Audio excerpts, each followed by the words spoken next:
Hey, I had quite a few questions about how you set up the YZ85 that I'm riding, uh, and somebody even asked me to do a walk around. So here it is pretty much.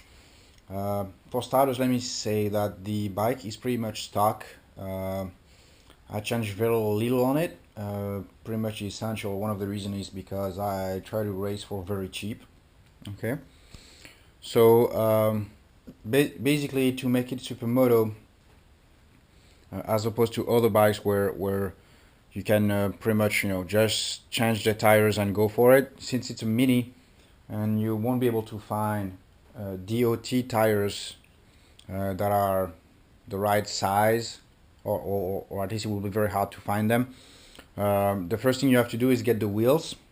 So here I got Rad Manufacturing wheels.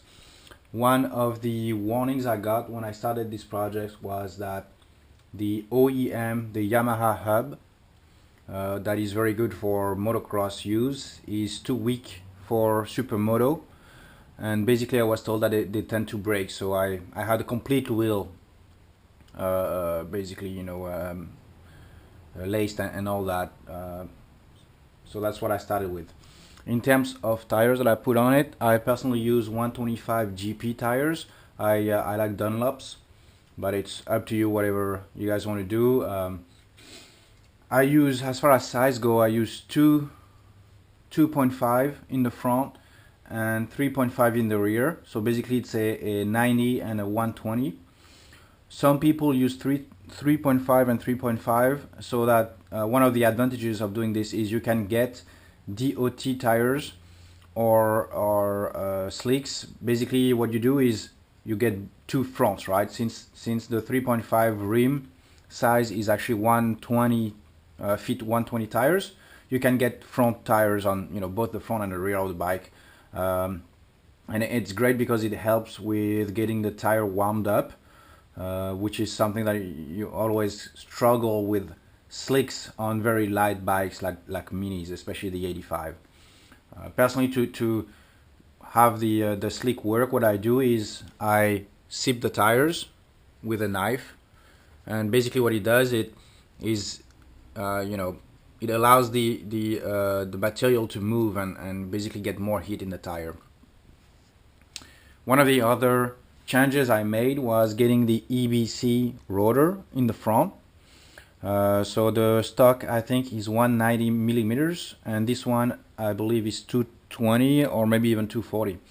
What goes with it is the relocation bracket. Make sure you get it with it, otherwise you won't be able to use the front brake, all right, because it usually goes here, and you have to, since the rotor is bigger, you have to move it backwards. Okay, so make sure you have the correct bracket with it.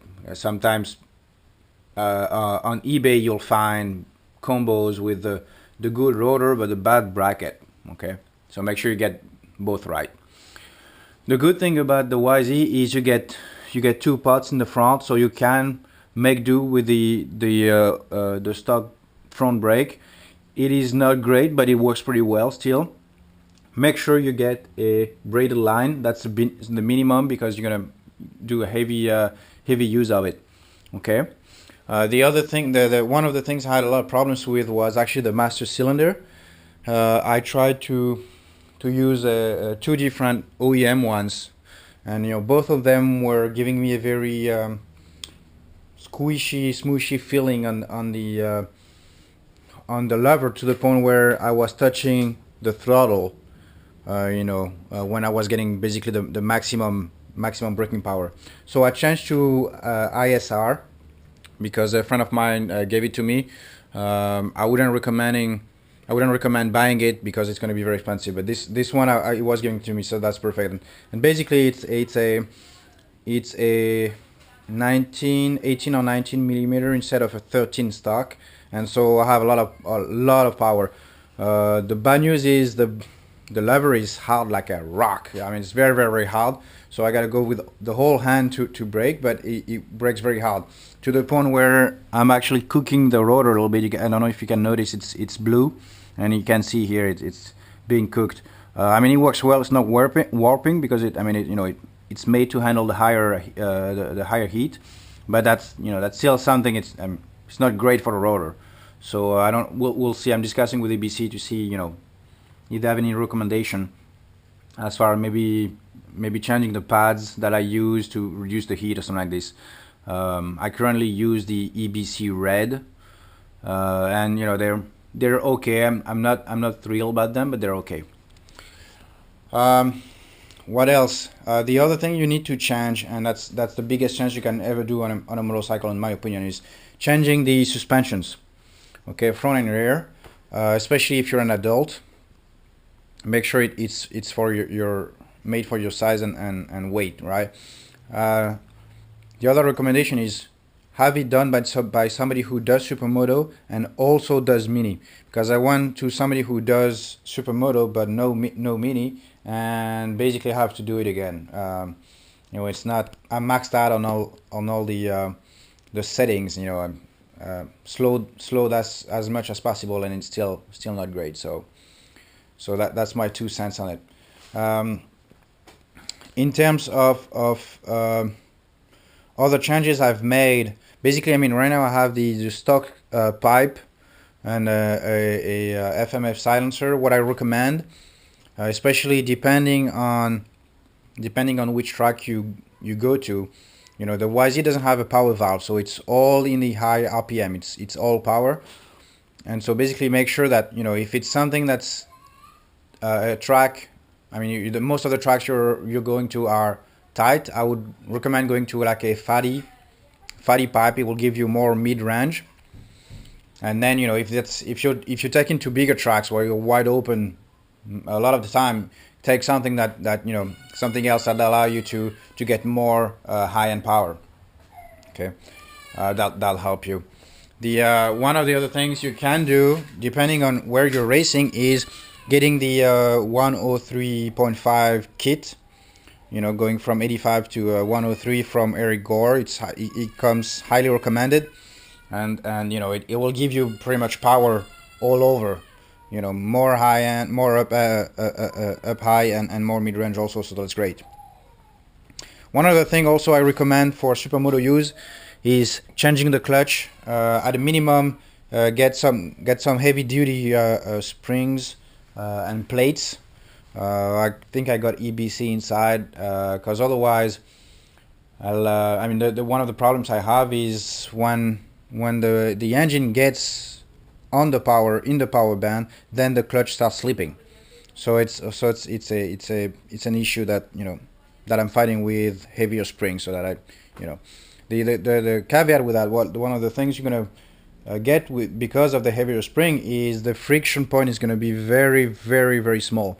So the clutch is gonna gonna be on off, and so it makes starts trickier. So that's something you have to work on also. One of the other recommendation that I have is being careful with the bar you're choosing. Those ones came with the bike when I bought it, and those are flat bars.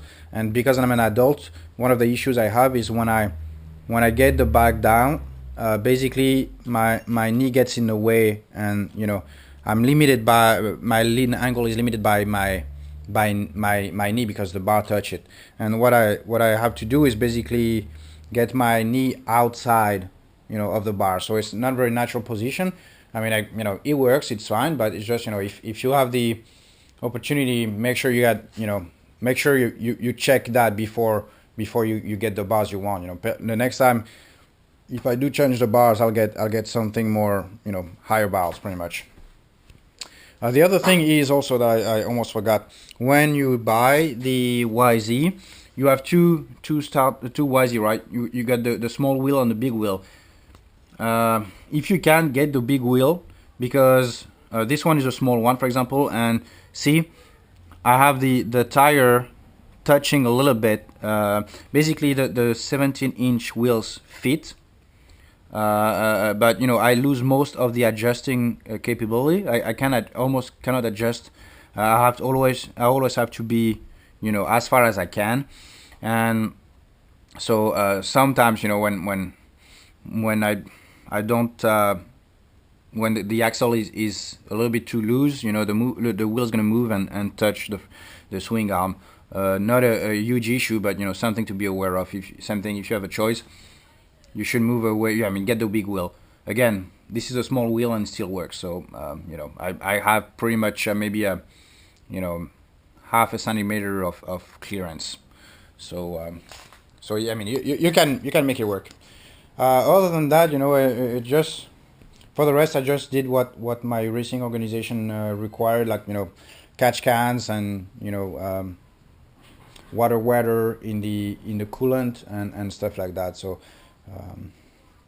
so that's pretty much it. If you have any other question, let me know, and I'll you know, I'll try to answer the best I can, I guess. Okay. Oh yeah. The other thing is, I change my piston and rings every 20 hours. Usually, I mean, you know, I could get more life out of it, but you know, I'll change it. Just you know, it's cheap. It takes me a half hour. It costs me maybe $50. Cheap insurance, so I just do it. The other thing also is I change my gear oil. I mean, my oil, pretty much, rather, every gear oil, sorry, every 2 weekends, pretty much. And one of the reasons is because I use very light oil, because the heavier the oil, the more you're going to lose power. So I use I think I use 20 or maybe 15 weight for the transmission oil, and I change it very often. So that's what I do. So it's up to you what you guys want to do. Okay, so yeah, again, let me know what, you know, if you guys have any question. Again, most important is, for this bike specifically, get the wheel so you can start riding, and as soon as you can, get the suspensions. The last things I would do on the bike, you know, would be to change the front brake and then the engine. Engine always being the last thing you want to do, because, you know, I mean, I've seen kids on 65 just blow past me. So, you know, the engine is one of the last thing I mean, most of the speed comes from the rider, so no need to, I mean, I don't see the need of spending thousands of dollars on an engine, pretty much. Okay. And again, the front brake, same thing. It's great to have it, but one of the things is, if you brake too hard, then you're going to lose all your entry speed. And so basically, you know, same thing. If you can make do with a substandard front brake, it's going to teach you how to get more entry speed. And, you know, then once you get that, you can, you know, you can upgrade your brake and get a few seconds per lap also there. Okay. All right. I think that's it.